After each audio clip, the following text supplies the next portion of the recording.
ত্রাণের সাথে সাথে দাওয়া কার্যক্রম আমরা পরিচালনা করছি। যারা মুসলমান তাদেরকে আমরা দিচ্ছি বিপদে মুমিনের করণীয়। কারণ এই সময়টাতে অনেকে ডিপ্রেশনে, অনেকে দুশ্চিন্তায়, হতাশায় আছেন। তাদের এই মুহূর্তে মানসিকভাবে তাদেরকে শক্ত মনোবল যেন থাকে, মানসিকভাবে তারা শক্ত থাকেন, সেজন্য আমরা তাদেরকে কোরআন এবং সুন্নাহর আলোকে কিছু মোটিভেশনাল বিষয় এবং কিছু আমল তাদেরকে আমরা বলে দিয়েছি।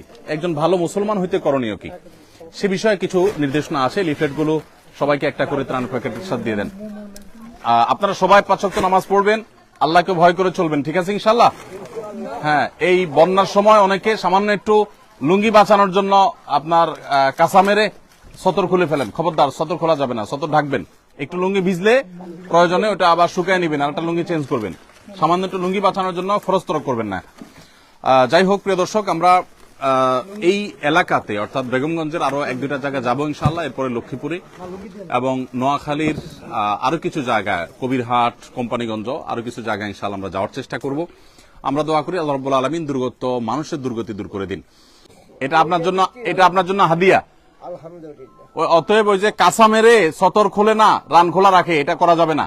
এটা লুঙ্গি বাঁচানোর জন্য, ঠিক আছে না? এই লুঙ্গি আপনি পরবেন ইনশাআল্লাহ।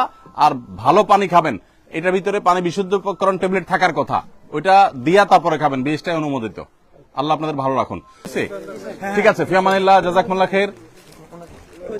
এই ছেলে পাইছে? সব তো এক ফ্যামিলির একজন, একাধিক তো নাই? আচ্ছা, ঠিক আছে, আলহামদুলিল্লাহ।